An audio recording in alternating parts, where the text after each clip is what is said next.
dunia binatang, saudara. Ya, tadi sudah saya bacakan sifat-sifat binatang menjadi jinak, tidak buas lagi. Seperti di Taman Eden, mereka mengalami perubahan selera makan, itu binatang buas ya. Yang tadinya mengincar daging, sekarang cari rumput, cari tumbuh-tumbuhan. Jadi semua binatang akan kembali menggenapkan akan Kejadian 1 ayat 30, makan daun-daunan, rumput seperti zaman Adam dan Hawa. Shalom saudaraku. Saudaraku, kita akan lanjutkan tentang kerajaan 1000 tahun. Kalau kemarin kita sudah membahas tentang mengapa harus ada kerajaan 1000 tahun, saudara bisa ikuti di dalam video yang lalu dan sudah dijelaskan di sana. Maka sekarang kita akan masuk lebih dalam tentang seperti apakah keadaan dari kerajaan 1000 tahun yang kita tahu nggak lama lagi Tuhan akan datang dan akan menegakkannya. Saudara, kerajaan 1000 tahun itu lokasinya, ya sudah saya sampaikan, saya ulang lagi, itu bukan di alam surgawi, tetapi di bumi yang kelihatan ini, saudara. Di bumi yang kita tempati ini, ya kita hidupi ini. Ya, surga jauh lebih indah, tapi kerajaan 1000 tahun itu ada di dunia ini, saudara. Dan kerajaan 1000 tahun memang mengalami perubahan-perubahan, ya. Nanti kita akan belajar sebagaimana firman Tuhan katakan bahwa keadaan bumi nanti akan diubah oleh Tuhan, akan dipulihkan. Bahkan dunia binatang pun akan mengalami perubahan. Nah, itu akan kita pelajari. Nah, saudara, seperti apa bumi dalam kerajaan 1000 tahun itu? Ya, saudara bisa bayangkan bahwa kondisi bumi dalam kerajaan 1000 tahun itu nanti akan seperti pada waktu Adam dan Hawa ada di Taman Eden. Kira-kira seperti itu. Nah, kalau kita lihat dalam Kejadian 1 ayat 31 dikatakan bahwa sebelum ada dosa itu Tuhan itu berkata bahwa sungguh amat baik apa yang diciptakan oleh Allah. Namun karena dosa masuk, maka yang sangat baik itu dirusakkan oleh dosa manusia, begitu ya. Dan salah satu yang kita perlu lihat, saudara, di dalam Kejadian pasal yang ketiga, ini setelah kejatuhan manusia ke dalam dosa, Kejadian pasal yang ketiga, di ayatnya yang ke-17, lalu firman-Nya kepada manusia itu, karena engkau mendengarkan perkataan istrimu dan memakan dari buah pohon yang telah kuperintahkan kepadamu, jangan makan daripadanya, maka, perhatikan saudara, terkutuklah tanah karena engkau. Jadi bumi terkutuk dengan adanya dosa yang masuk dalam hidup manusia, yaitu Adam dan Hawa. Dengan bersusah payah engkau akan mencari rezekimu dari tanah seumur hidupmu. Jadi ada tanah sebelum terkutuk itu seperti apa, dan setelah terkutuk ya seperti yang sekarang kita hadapi. Saudara, seringkali para petani mengalami kesusahan ketika musim kering, tanah tandus, tanah yang tidak bisa ditanami dan sebagainya. Nah, itu ada karena kutuk. Dan kutuk terjadi karena dosa manusia. Jadi sebelum ada kutuk, saudara, sebelum bumi dikutuk oleh Tuhan, ya, karena tidak ada dosa dan akibatnya, maka kondisi dari bumi itu seperti Taman Eden, yang sangat nyaman, sangat baik untuk pertumbuhan, tumbuh-tumbuhan dan sebagainya. Tetapi setelah dikutuk, saudaraku, maka kerusakan itu terjadi, termasuk kerusakan dalam dunia binatang, saudara ya. Binatang berubah jadi buas. Saudara, kalau saudara perhatikan di dalam firman Tuhan, ya, sebetulnya binatang buas itu pada zaman Adam dan Hawa di Taman Eden itu tidak ada yang namanya binatang buas. Karena apa? Ya, kita lihat saudara ya, dalam Kejadian 1 ayatnya yang ke-30, saudara. Tetapi kepada segala binatang di bumi dan segala burung di udara dan segala yang merayap di bumi yang bernyawa, kuberikan segala tumbuh-tumbuhan hijau menjadi makanannya, dan jadilah demikian. Jadi makanan dari binatang apapun di Taman Eden pada waktu zaman manusia belum berdosa, itu mereka makan tumbuh-tumbuhan hijau. Jadi singa, harimau, serigala, semua itu makan tumbuh-tumbuhan hijau. Di situ segala binatang di bumi itu makanannya adalah tumbuh-tumbuhan, saudaraku. Tetapi setelah bumi dikutuk, ya, rusak, saudaraku, maka ada binatang buas, singa makan domba, kemudian serigala makan kelinci, saudara ya, nyamuk menggigit dan membawa penyakit, ya, penyakit DB, penyakit malaria, kalajengking menyengat, bikin bengkak, saudaraku, dan tumbuhan pun itu bukan tumbuhan yang ramah, ada yang onak duri. Orang kecocok duri bisa sakit, saudaraku. Itu yang terjadi setelah kutuk, saudaraku. Nah, sebelum kutuk, itu semua binatang, tadi saya katakan makan tumbuh-tumbuhan. Nyamuk tidak menghisap darah, kalajengking tidak menyengat, gitu ya, saudara ya. Ya, saya akan mulai dulu, saudara, setelah kita belajar lokasinya di bumi, seperti keadaan sebelum dikutuk, ya, kita akan lihat dunia binatang, saudaraku ya, keadaan bumi yang dipulihkan, dunia binatang. Yesaya 11 ayat 6 sampai 9, ini adalah nubuatan tentang bagaimana keadaan dari bumi nanti dalam kerajaan 1000 tahun, diperintah oleh Tuhan kita Yesus Kristus. Yesaya 11 ayat 6 sampai 9. Perhatikan, saudaraku. Serigala akan tinggal bersama domba.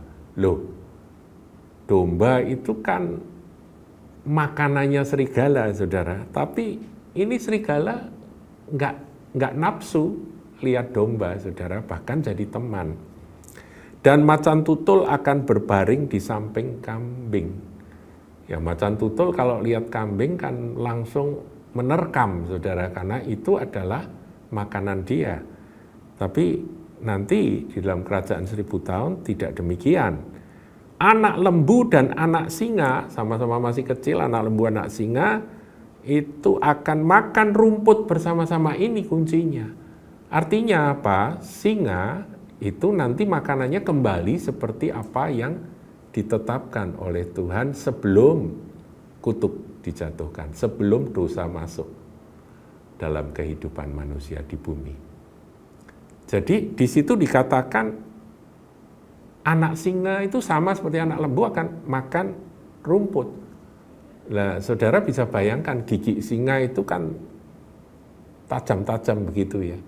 Nah, nanti terjadi perubahan itu nanti di kerajaan 1000 tahun sehingga mengunyah rumput gitu ya. Dan seorang anak kecil akan menggiringnya jadi mainan, jadi pet, jadi binatang peliharaan dari seorang anak kecil. Ayat 7, lembu dan beruang akan sama-sama makan rumput. Ya, ini sama, saudaraku.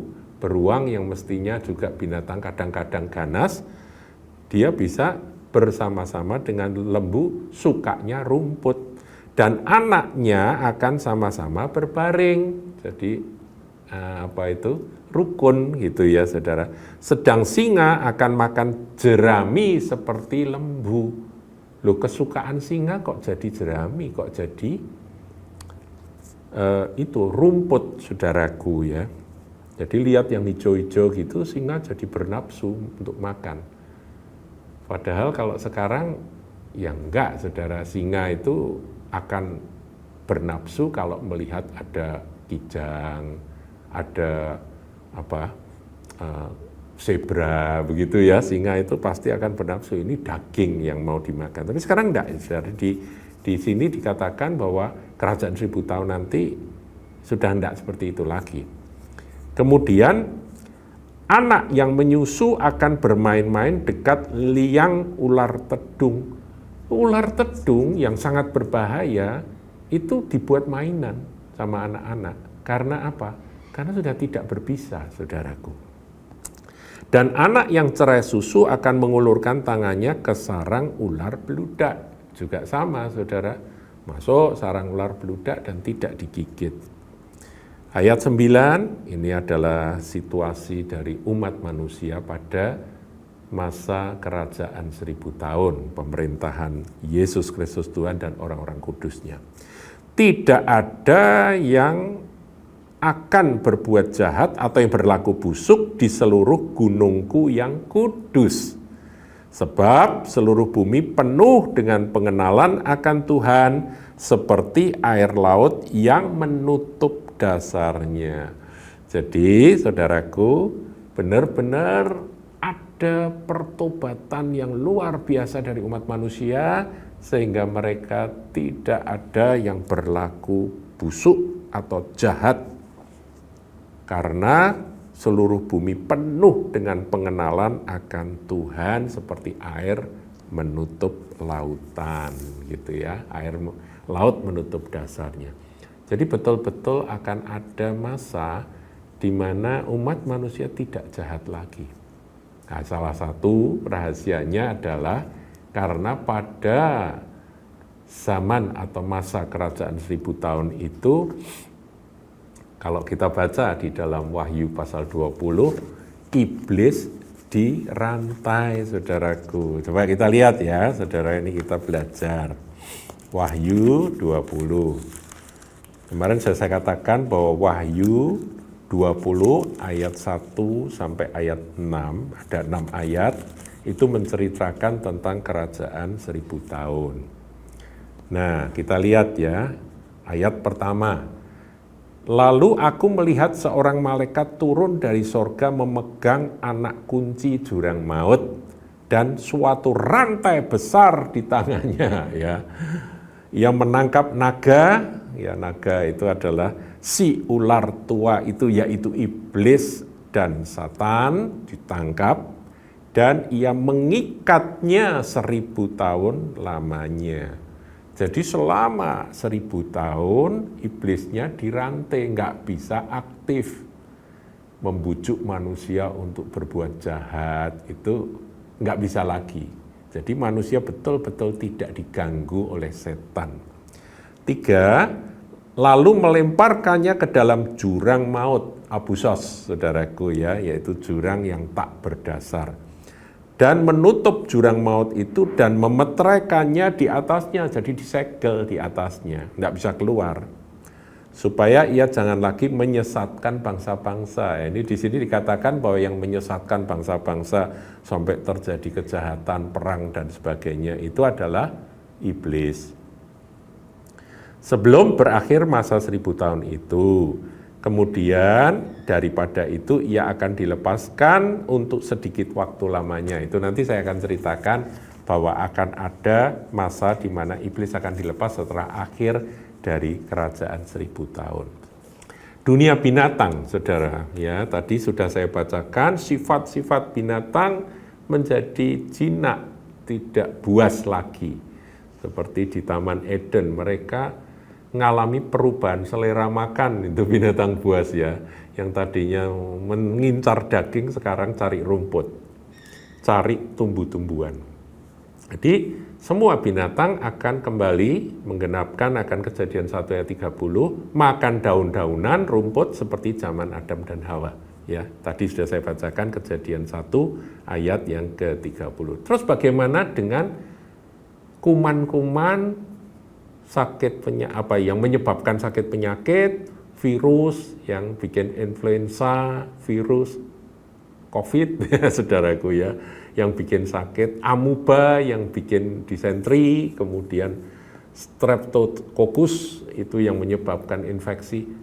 Itu kuman-kuman itu bagaimana? Kuman itu kan ya kayak binatang kecil gitu ya, makhluk hidup yang kecil banget. Saudaraku, itu tidak akan ada lagi. Jadi manusia tidak akan diganggu oleh virus, kuman, bakteri, apapun, saudaraku. Jadi ini kondisinya luar biasa. Kalau tadi dikatakan serigala dan domba itu bisa rukun bersama, serigala nggak nafsu lagi melihat daging domba, itu sebetulnya sudah pernah terjadi dalam waktu singkat pada zaman Nuh menggiring binatang-binatang itu masuk ke dalam bahtera. Saudara nggak pernah bayangkan itu, kalau sampai itu binatang-binatang buas yang masuk ke dalam bahtera Nuh itu ketemu dengan makanannya, kalau mereka tidak diubah seleranya oleh Tuhan, itu kan terjadi kejar-mengejar itu di dalam di dalam bahtera itu. Saudara mungkin itu kan dikandangi. Ya saya kira enggak begitu ya saudara, pada waktu masuknya itu kan supernatural ya. Karena mereka mengalami perubahan. Bahkan saya pernah merenungkan Daniel itu ketika ada di gua singa, itu singa ya oleh Tuhan diubah seleranya. Lihat Daniel enggak selera untuk makan meskipun lapar. Jadi kalau ditanya, singa kamu kok enggak makan itu?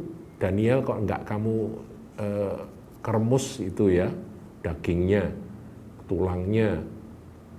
Singanya akan menjawab, enggak selera om, saya lebih suka rumput gitu ya. Mana rumput? Aku lapar minta rumput.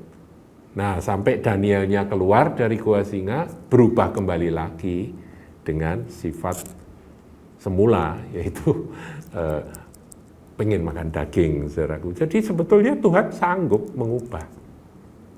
Nah, saudaraku, seluruh ciptaan itu sebetulnya tertakluk pada kesia-siaan. Dan ciptaan yang dimaksud di sini bukan hanya dunia binatang ya. Nanti kita lihat alam semesta juga. Tapi saya akan ngajak Anda untuk melihat dulu ya ayat yang menjadi sebuah nubuatan yang sangat luar biasa yang tertulis dalam Roma pasal yang ke-8. Coba kita tengok, saudara. Roma 8 ayat yang ke-19. Ini pengharapan anak-anak Allah. Sebab dengan sangat rindu seluruh makhluk menantikan saat anak-anak Allah dinyatakan. Anak-anak Allah dinyatakan di sini adalah umat Tuhan pada waktu itu mengalami perubahan, yaitu pengubahan tubuh. Ya, ketika Tuhan datang, kita yang masih tinggal hidup akan diubahkan, yang sudah mati dalam Kristus akan dibangkitkan, mengenakan tubuh kemuliaan, kita pun akan mengenakan tubuh kemuliaan. Itu adalah saat di mana anak-anak Allah dinyatakan. Ya. Jadi, siapa yang merindukan? Seluruh makhluk. Makhluk di sini dalam bahasa aslinya adalah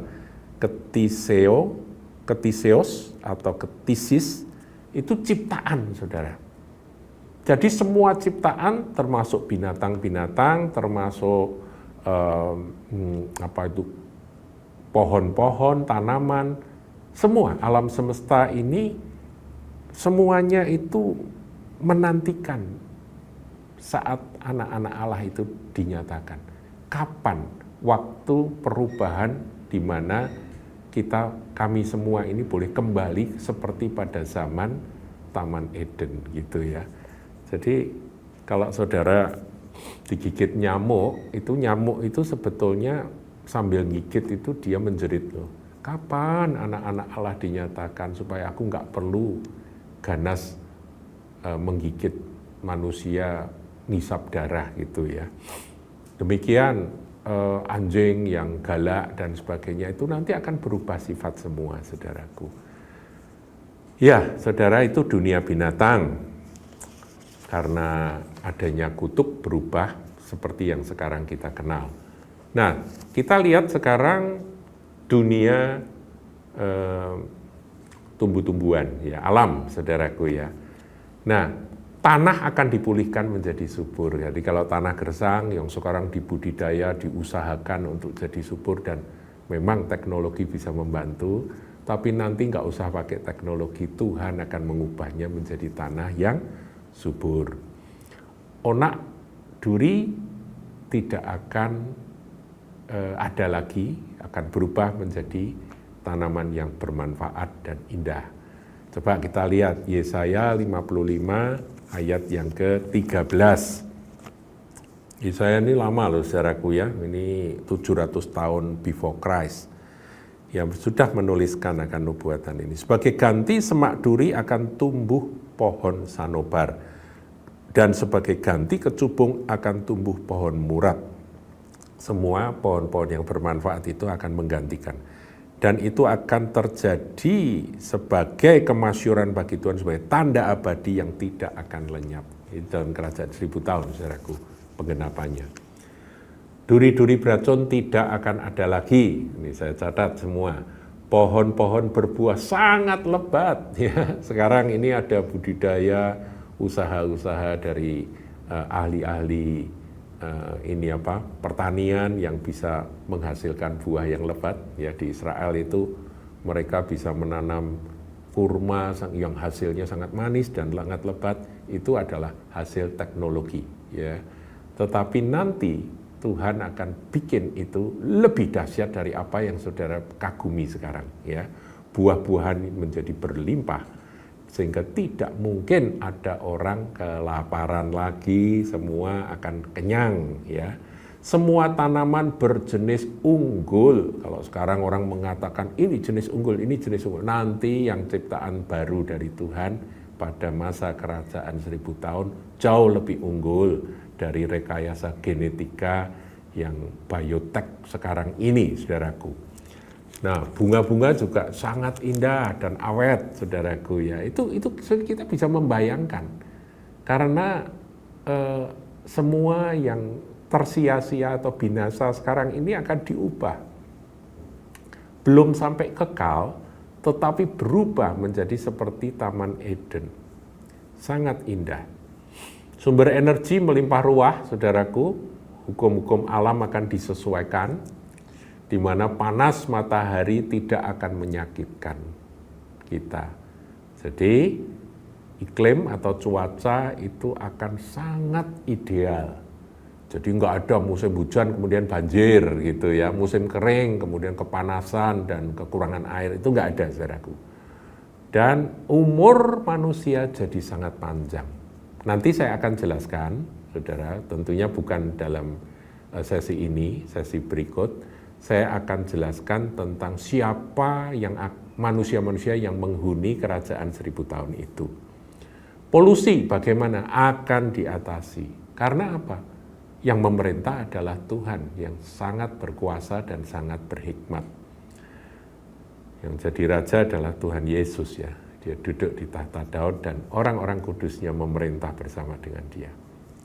Kemudian bencana dan malapetaka, bencana alam, tanah longsor, gunung berapi meletus, tidak akan terjadi lagi. Jadi gunung berapi mau meletus, maka Pak Lurah, ini yang ikut memerintah ini kan orang-orang kudus yang jadi lurah atau kadesnya itu akan menghentikan karena penuh kuasa, saudaraku. Ada kebakaran, maka Pak Camat akan memadamkan dengan kuasanya yang supernatural. Wah, dahsyat banget, saudaraku. Ada pertanyaan, saudara. Bagaimana dengan waktu, Pak? Gitu ya. Saya ingin sampaikan pada Anda bahwa waktu masih ada, makanya disebut 1000 tahun. Tetapi situasi iklim berubah menjadi sangat ideal. Sehingga umur manusia panjang-panjang, saudaraku. Saudara harus tahu ya bahwa 1000 tahun manusia itu di mata Tuhan itu 1 hari. Dan Tuhan itu kan sebetulnya bekerja dalam proses penciptaan, kalau saudara pelajari kitab Kejadian, itu selama 6 hari, ya kan? Dan hari terakhir adalah manusia, diciptakan Adam dan Hawa. Dan setelah itu Tuhan menempatkan di Taman Eden dan ingin manusia itu hidup dalam perhentian. Karena hari ke-7 adalah hari perhentian. Dan 1 hari itu adalah 1000 tahun, saudara. Tetapi manusia justru berdosa, gagal. Jadi apa yang menjadi rencana Tuhan untuk satu kehidupan yang ideal bagi umat manusia yang diciptakannya serupa dan segambar dengan Dia itu gagal, saudaraku, karena dosa dari Adam dan Hawa. Sehingga hari ke-7 yang 1000 tahun itu akan dibuat oleh Tuhan di dalam kerajaan 1000 tahun dengan Adam yang akhir. Kalau Adam yang pertama gagal, maka Adam yang akhir, manusia kedua yaitu Tuhan Yesus. Saudaraku, inilah gambaran dari kerajaan 1000 tahun. Saudara mungkin tanya, lah alam roh bagaimana? Tadi sudah saya katakan, sudah saya bacakan, iblis dirantai di jurang maut atau abysos selama 1000 tahun. Jadi nggak ada penggoda, nggak ada yang membujuk orang untuk berbuat busuk, berbuat dosa, berbuat jahat. Inilah situasi dari kerajaan 1000 tahun. Manusia memang masih punya kehendak bebas, saudara. Nanti tentang manusia saya akan sampaikan di dalam pelajaran berikutnya. Ya, sekarang ini kita sudah belajar tentang kerajaan 1000 tahun. Dan kita berhenti sampai di sini dahulu.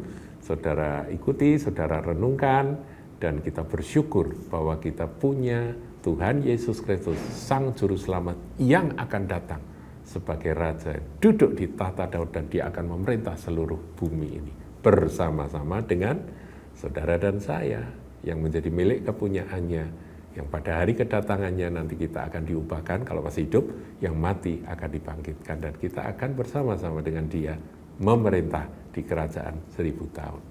Ada yang bertanya, setelah 1000 tahun apalagi Pak? Nah, nanti ada ceritanya. Semua ada di dalam firman Tuhan. Tuhan Yesus memberkati.